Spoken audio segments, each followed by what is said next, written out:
Have you ever wondered how, when you turn on the dial or press a different button on your washing machine for a specific wash, it just knows what to do? You select Sports Wash and the machine runs a wash cycle at the same temperature every time.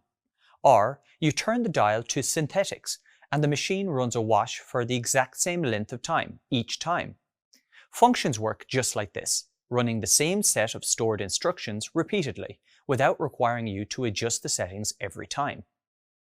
Over the next few minutes, you'll learn about the advantages of using functions in JavaScript.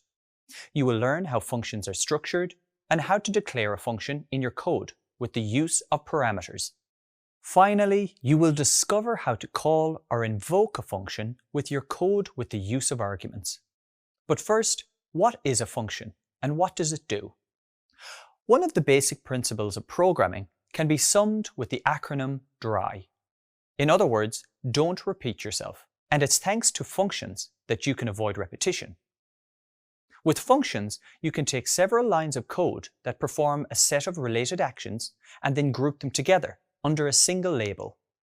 Then, when you need to run the code that you've saved, you just invoke or call the function. You can run the code as many times as you want. For example, suppose you want to add two numbers. The process could be as follows. First, create two variables a and b, and assign each a number value. Then create another variable, c, which holds the value of a and b added together. Finally, output the value of c to the console. This piece of code works and adds two numbers together. But what if you want to execute this code more than once? Well, you can do this by placing this block of code inside a function. You declare a function by typing the keyword function, then space, and then the name of the function. You can name the function nearly anything you want. In this example, it's named add2nums. After the function name, place a left and right parenthesis. Finally, place a left and a right curly brace to complete the function. The code to be executed will then be placed in between the left and right curly braces, and this is known as the body of the function. It's important to remember that a function declaration on its own doesn't execute the code. It's just specifying what operations should be performed once the function is executed. To run the function's code, you need to call or invoke the function, and this is achieved by typing the function named followed by the opening and closing parenthesis. Instead of saying run a function, developers may say that they call a function or invoke a function. But don't worry, all these terms mean the same thing: to execute the code inside the function's body.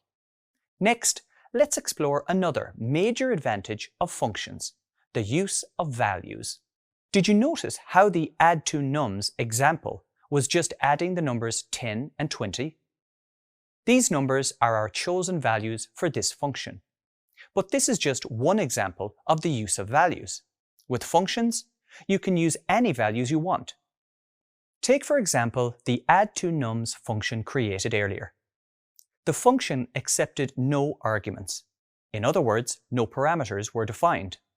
While variables can be used to produce results, there are limitations. As variables, a and b have specific values, and the function would always give the same result. So, let's change this function to make it more flexible. To do this, you need to pass values to the function. These values are known as function parameters and are placed inside the function definition. The values passed to the function are called arguments. Let's explore this a little further now. By setting a and b as parameters instead of using variables, I can easily plug in any two numbers that I want to add. Parameters are sort of like variable names. They allow us to set changeable values on each function call. Functions with parameters can accept any kind of value and result in clean, more efficient code. Building functions this way allows you to write flexible functions that can be reused with various values as many times as you need. For example, by passing values as arguments to our function add2nums, we can call it as many times as we want. And as long as we send it two values, it will add them together and output the result. In this lesson, you learned about functions in JavaScript.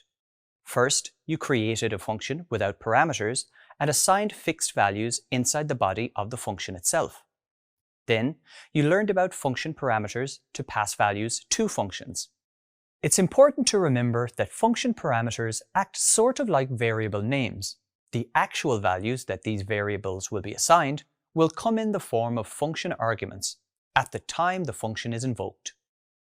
You're now familiar with the advantages of using functions, declaring a function with parameters, and calling a function with arguments.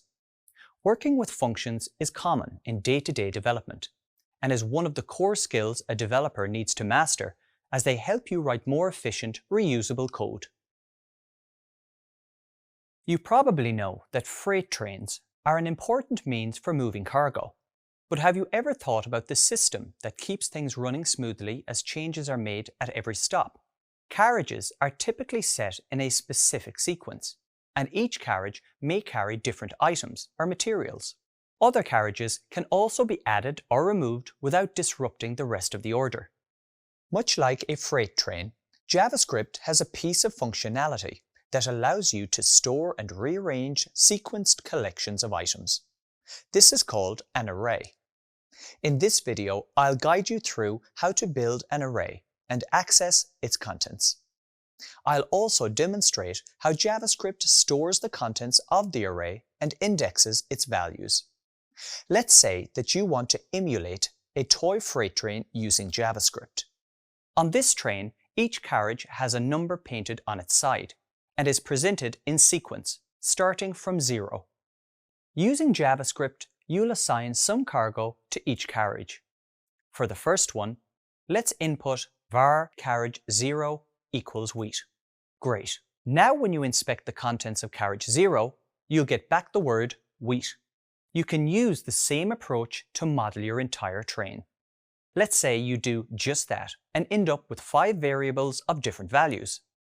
You've just built a train with 5 carriages, each holding different cargo. Now let's make things interesting and introduce a second train. This one only has 2 carriages, with the number 0 and 1 painted on the sides. Seems pretty simple, right? Well, you can't use the variable names carriage 0 and carriage 1 because they're already taken. You could use more descriptive names such as train 2 carriage 0 and train 2 carriage 1, but that feels a bit wordy. Another problem is that you need to signal that these variables are a collection belonging to train 2. But when written this way, JavaScript doesn't understand that. Luckily, we can fix this. To make JavaScript understand that we will group a sequence of variables in a collection, we use arrays.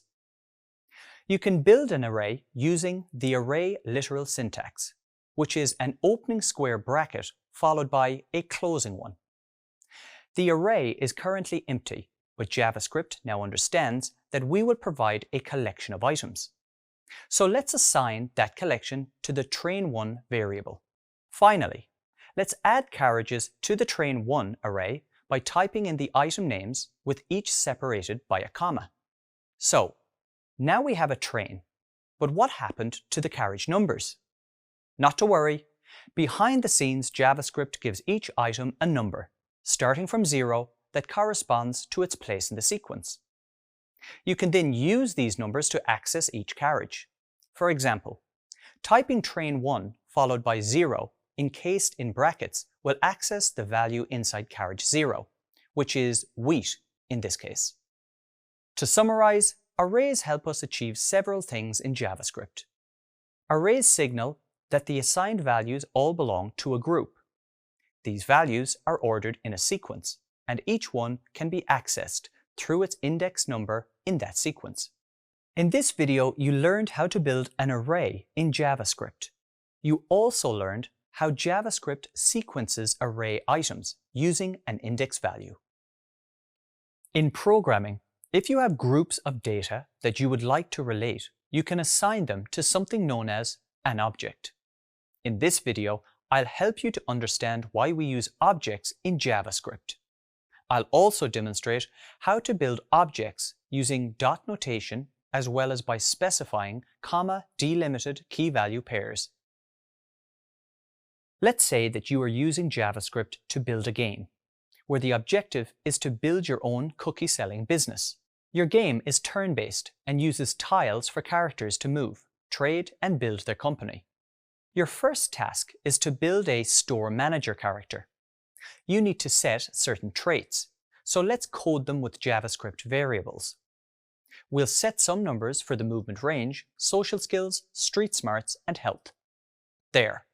You've created a store manager, but there are a few improvements that you could make in your code. One issue is the long length of the variable names. Another is that your code does not explain to JavaScript that these variables are related and all describe the same character. This is where objects come in. Using objects, we can resolve these pain points by shortening our variable names and getting JavaScript to understand that all those variables are related. Let's start by declaring the variable store manager, to which you assign an opening and a closing curly brace. This creates an empty object literal.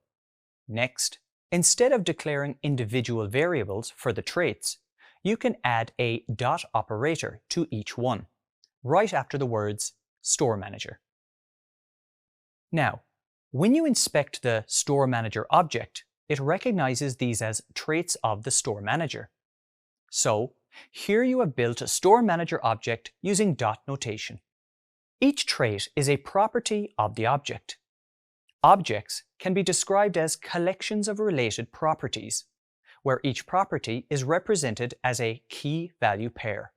This means that what is normally a variable name becomes a property key, and what is normally a variable's value becomes the property value of the object. Objects can also be built by listing the key-value pairs inside of the object literal, which specifies them as comma-delimited properties. To demonstrate, let's build a new character object. First, I declare the object name using var and then the object. For example, assistant manager. Then I simply input the properties and values in between curly braces, with each property followed by a colon and its value. Next, I separate each key-value pair by a comma. Lastly, I finish the declaration using a closed curly bracket. And that's it. I created an object and assigned some values to its properties. After an object is built, you can still update the object by adding new properties to it. This can also be done with dot notation. For the store manager object, you can add another property called next achievement by using dot notation. As before, you do this by placing a dot operator between the object name and the property. Then, for the assistant manager object, you can add a property with the same name using dot notation. And that's it. Now your objects have new properties added to the previous ones. In this video, you've learned why objects are valuable tools in JavaScript coding, and how to build them using dot notation and by specifying comma-delimited key-value pairs. Perhaps you can apply this knowledge towards creating the next great game. In this video, you'll learn how to use the random and ceil methods of the math object in JavaScript. The math object is really useful when using some of its built-in methods, one of which is the random method. For example, this method allows you to generate a decimal number between 0 and 0.99. So let's explore how the random method works in practice. One way you can work with the math.random method is to save its result in a variable. Notice I have created a variable named decimal and assigned its value to the math.random method. I can now log the value to the console, but please note the limited range of numbers that will be returned. If you want to output a number larger than 1, you must multiply the variable by 10. And I can do this with the multiplication operator using the asterisk symbol. When I click on the Run button, the output shows two numbers. The first one is a random decimal, and the second one is the decimal multiplied by 10. So this is an example of how you can extend the range of the math.random method to meet your needs. Okay, let me switch tabs now and learn about another built-in method of the math object, the ceil method. This is used to round up any decimal number to the nearest integer. Let's pass several different decimals through this method and inspect the output. Notice that I have some code pasted into this file, and on line 4, I've created a variable named rounded and assigned it to the math.ceil method. Inside the parentheses, I have placed the value 0.0001. I've logged this variable to the console. When I run my code, notice that a value of 1 is output. This is because the ceil method can only round upwards. Just to confirm that behavior, we can change the decimal. When I set it to 0.5, I get the same outcome. I change it to 0.99 and, as expected, 1 again. Okay, let's move on to working with some larger numbers. Let me uncomment line 7 and notice that 1.01 returns a value of 2. When the value is 1.5, 2 is also the output. Finally, if I run the ceil method on the value 2.99, I end up with 3. So now you understand how both the random and ceil methods work. Let me switch tabs again and next build some code that will combine the two to return a random integer between 0 and 10. The first step is to create a variable and assign it the value of the math.random method multiplied by 10. I need to pass this variable through the ceil method to ensure that an integer instead of a decimal value is created. So I declare the variable rounded and assign it the value of the math.ceil method containing the decimal variable inside the parentheses. Finally, I use the console.log method to output the variable rounded. If I run the code, notice that a value between 0 and 10 is output to the console. Just to confirm this works, I'll rerun the code and once again I get the expected result. In this video, you've learned how to use the random and ceil methods of the math object in JavaScript. Can you think of any creative uses for these? Why not give them a try in your own code? When two JavaScript developers discuss a subject related to work, sometimes you might hear the word iterable being mentioned. But what exactly does iterable mean? Well, in JavaScript, an iterable is any data type that can be iterated over using a for-of loop. Some of the data types you can iterate over are arrays and strings. In this video, you will learn about the array characteristics of strings, and you will also explore further string manipulation using the concatenation operator. In the world of JavaScript, it can often be said that strings behave like arrays, as strings are array-like. For example, you can run a for loop over an array of letters and output the result using the console.log method. Additionally, you can also run a for loop over a string. For example, loop over the string ABC to output the letters individually. Okay, let me demonstrate this now with some code examples.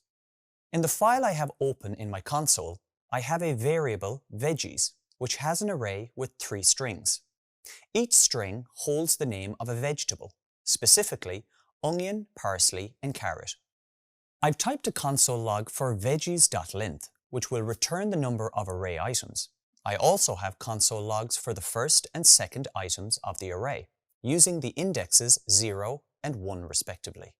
And finally, I have an example of a for loop that sets the counter of I to 0. The exit condition for this loop is that the comparison of I is less than veggies length, returns false, and I++ is the value to increment on each loop.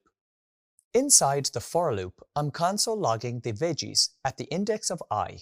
When I run this code, I get a 3 to represent the array length, onion from index 0, parsley from index 1, and then finally onion, parsley, and carrot as a result of the for loop outputting all the items in the array. Now, let's clear the console and move on to the next file. Here, I'll explore how strings can be iterated over. In this file, I have a variable named greeting with a string value of howdy, along with console logs for the string length and the characters at indexes 0 and 1.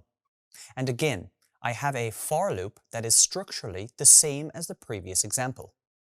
Running this code gives us 5 for the string length, H and O for the 0 and 1 indexes, and then each of the characters of the full string in sequence as an output of the loop.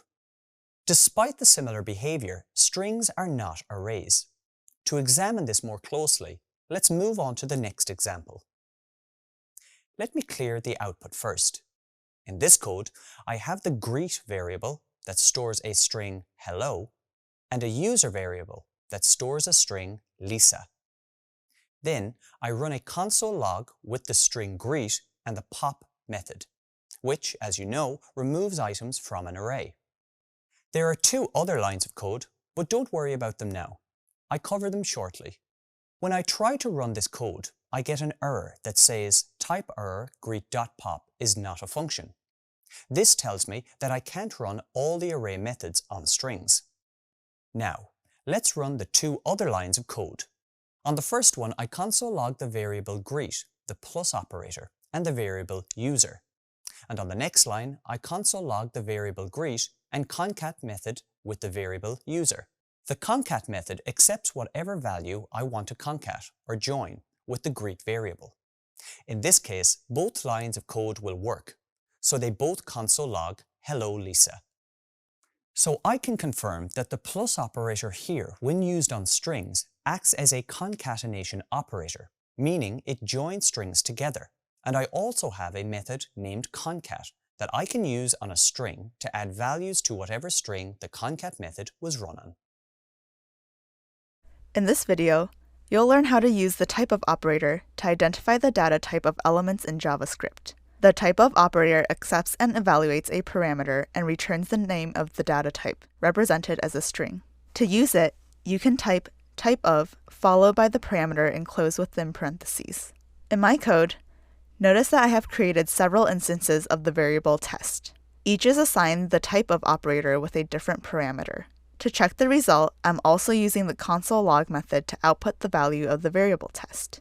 Okay, so as you might notice, I have commented out all the lines of code containing the test variables.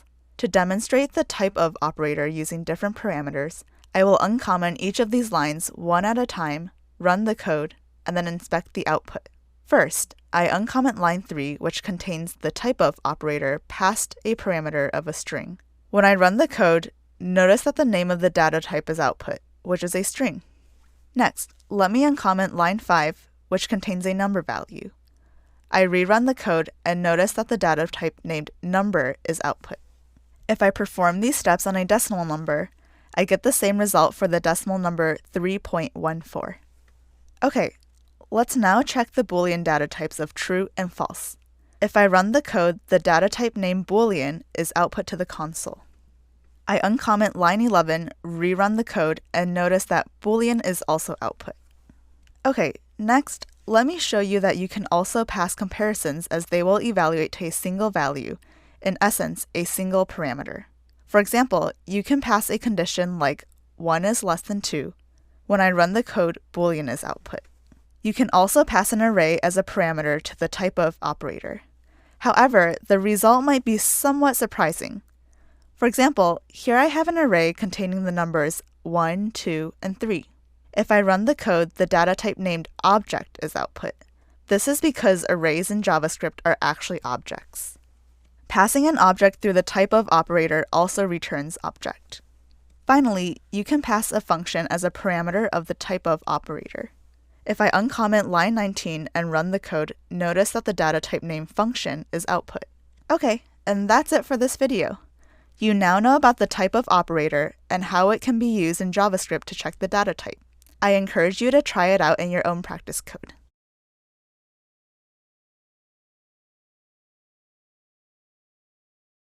Isn't it frustrating when you're working at your computer and an error message appears on the screen and forces you to stop what you're doing? When a bug happens, our program keeps running, but it behaves in the way we didn't intend. When an error happens, our program stops running as the result of an error.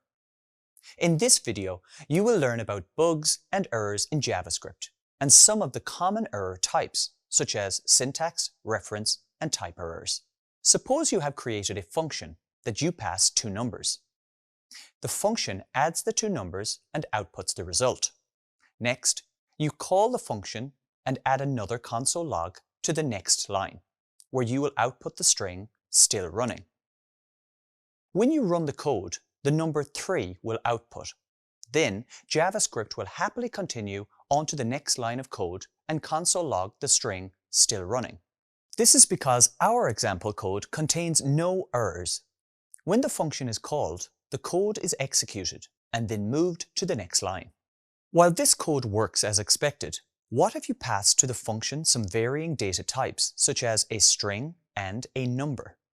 For example, a string of 1 and number of 2. For this, recall how concatenation works. Due to JavaScript coercion, when you add a string and number using concatenation with the plus operator, the values will concatenate as strings. Thus, the result is a string of 12. Our function is now no longer adding numbers. Instead, it is concatenating strings. However, JavaScript happily continues executing the code, outputs the string of 12, and console logs the words "still running." Notice that our program is working without interruption. However, it is not working how we intended it to work. This is what's referred to as a bug, as it makes our code behave unexpectedly. But it continues to work. So, how does an error differ from a bug? Well, let's explore another scenario. Suppose you had simple programming that has two statements. The first uses console log to output C plus D, and the second one uses console log to output the statement "this line never runs." What if these two lines of code were the only lines of code in our program? Where would JavaScript find the values of the variables C and D? Well, it wouldn't, because in the sample code these variables don't exist. They have neither been declared or assigned. It would look for the variables of C and D. Since they don't exist, JavaScript outputs a reference error. This type of error occurs when a value is not defined, but you attempt to use it in your code. When an error happens, our program stops executing the code as a direct consequence. No further lines of code are executed. In JavaScript and some other programming languages, we say that an error is thrown. So, an error can be defined as a faulty piece of code that prevents the program from further execution. An error gets thrown and the program stops. JavaScript does its best with reporting error by outputting an error message to the console. This error reporting is useful because it narrows down the issue with our code. In JavaScript, there are many error types, and some of the most common are syntax error, type error, and reference error. You have just learned about reference error, so let's explore syntax error and type error briefly now. A syntax error occurs when you write a piece of code that JavaScript cannot read. For example, if you declare a variable and assign it a value of a string but forget one of the closing quotation symbols. Alternatively, suppose you try to run an array method on a number, for example, the pop method. In this example, a type error would be reported. Uncaught type error, 5.pop is not a function. You've now learned about bugs and errors and the differences between them. You've also learned about some of the common kinds of errors and how JavaScript helps you catch these by outputting error messages. It's a fact that programming errors will almost certainly occur every time you write code. Next, you'll learn about some of the different JavaScript tools used to catch these errors. Have you ever watched two people playing a game of catch? It's a pretty simple game. One player throws a ball and the other tries to catch it. You may recall that when your code contains an error, it stops running. Well, in JavaScript, there are some built-in statements to help your code continue to run even if an error occurs. They also use keywords like throw and catch. However, they try to catch the error instead of the ball. In this video, you will learn about the statements throw, try, and catch, and how they can be used to work with errors in JavaScript and prevent your code from stopping.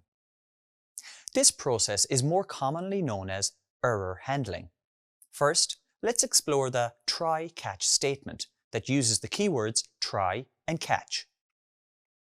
If a piece of code throws an error, it can get wrapped inside a try block. Then you can catch the error with the catch block and use it to do something. For example, output the error message to the console. Another keyword that you need to be aware of is the throw keyword. Using the throw keyword, you can force an error to be thrown from the try block to the catch block. It's important to remember that you can use the throw keyword outside the try block, but it will not be possible to catch it. The catch block accepts something called an error, which is an object. This is the actual error that is thrown from the try block.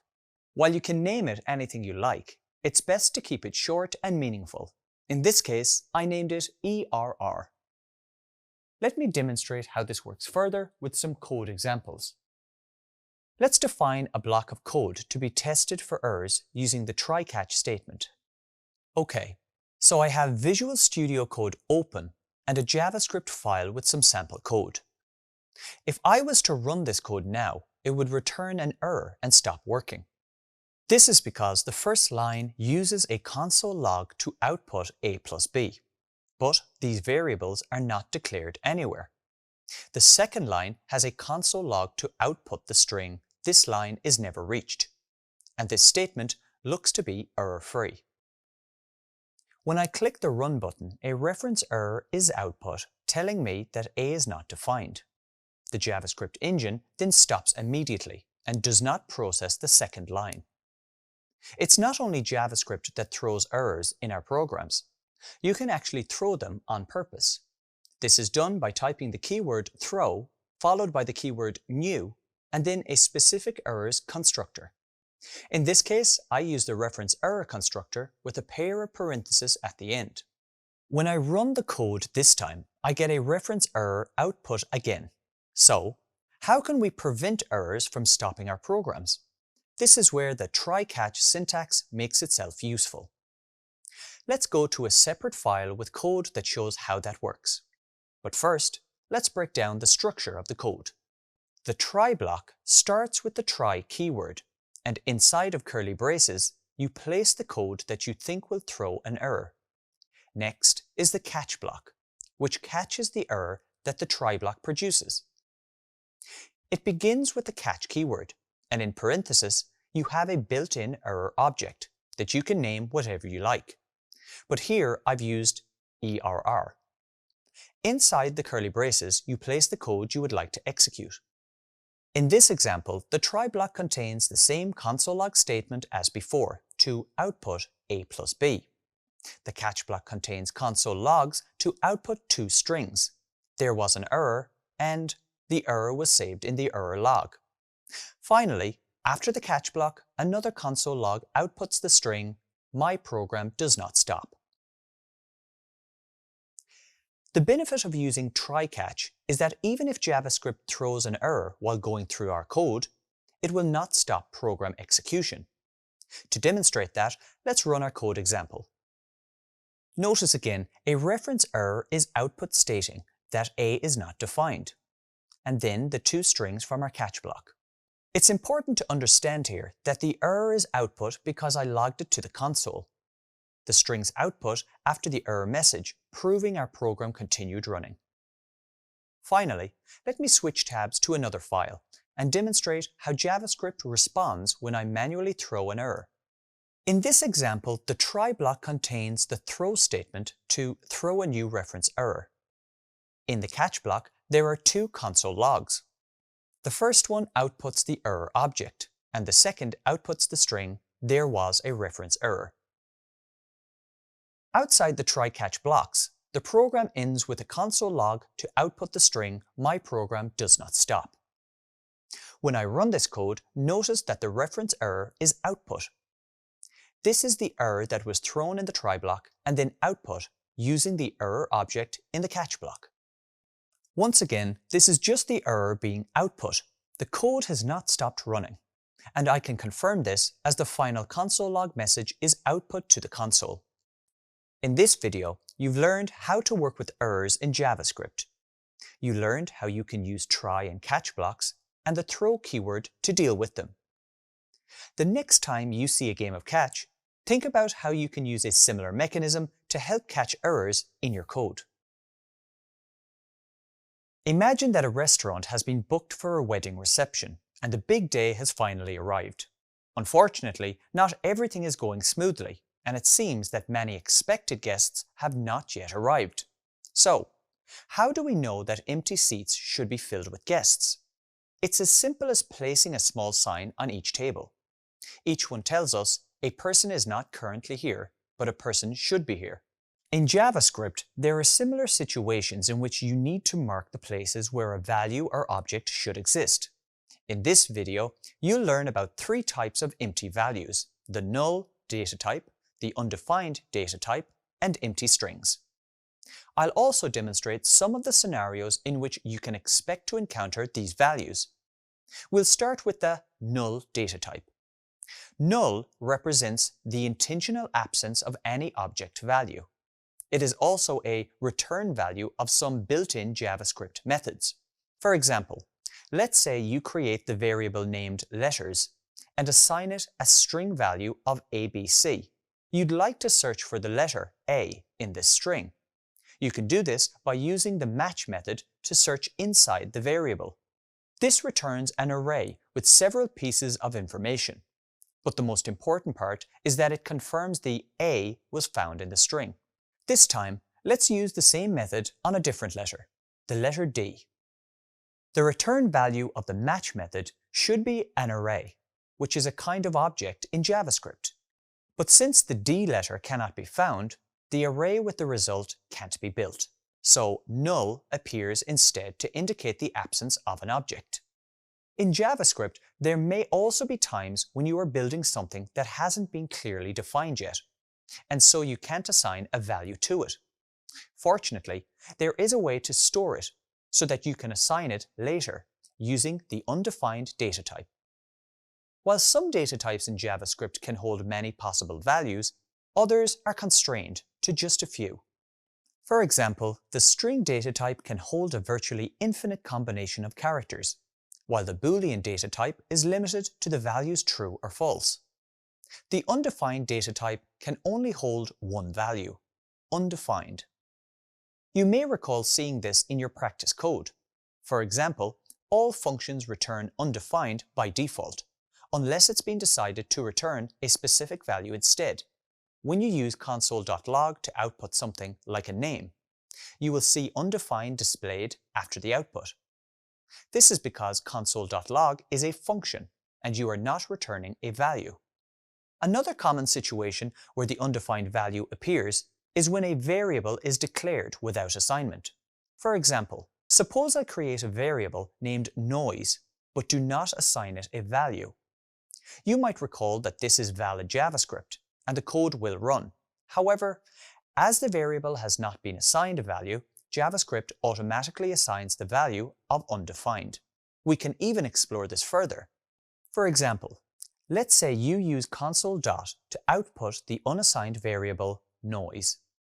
Then, on the line below, you assign the noise variable the string value of thunder. What will happen if you then output this variable again to the console? The console will output the string thunder. This means only the instances after the declaration will take the assigned value. Even if the declaration assigns a value, any uses of the variable before the declaration will still return undefined. While it's important to understand this behavior, it's usually best practice to always assign your variables with values when you declare them. As you may have noticed, JavaScript gives you some flexibility, but you still have limitations. For example, if you try to console log a variable that hasn't been declared in your entire code, your program execution will stop. And rather than undefined, a reference error will be output. One way to think about it is that the undefined data type acts like a placeholder for a value that the JavaScript engine knows to exist. It just has not been specified. Another scenario of undefined is when you try to access an object property that doesn't exist. For example, let's say you have a game object with the property score that has a value of 1000. The property contains all lowercase words. Let's say you try to access this property, but you make a spelling mistake and spell score with a capital S. JavaScript can't find anything with this information, so it gives you the value undefined instead. Finally, let's explore the last empty value which you might be already familiar with, the empty string. This is a string without any characters inside of it, and it can be built in a few ways, such as with single quotes or double quotes with no characters in between them. In this video, you learned about the differences between null, undefined, and empty strings, as well as some of the common situations in which they appear. You've reached the end of this module on the building blocks of a program. In this module, you've discovered how to work with arrays, objects, and functions. You've also discovered how to prevent errors in your code. It's now time to recap the key topics you learned and skills that you gained. You began the module with an introduction to arrays, objects, and functions. Now that you've completed this lesson, you can explain the purpose of functions and describe their benefits, outline the process for building an array and accessing its contents, and you now understand the array characteristics and concatenation operators of strings. You can also build and call functions, create custom objects, explain how math objects work, and interact with arrays and objects. During this module, you also undertook a series of exercises in which you demonstrated your ability to utilize functions to solve simple problems, add strings to arrays, and add properties to objects. You then moved on to the next lesson, in which you explored the concept of error prevention. During this lesson, you discovered how to recognize the differences between bugs and errors, demonstrate try-catch blocks, and explain the concepts of undefined, null, and empty string values. You also completed several readings in which you learned how to recognize common types of errors in JavaScript, including syntax, logical, and runtime, and engage in defensive programming. You should now be familiar with arrays, objects, and functions, and you should also have developed your skills in error prevention. Great work! You're making good progress on your journey to becoming a JavaScript developer.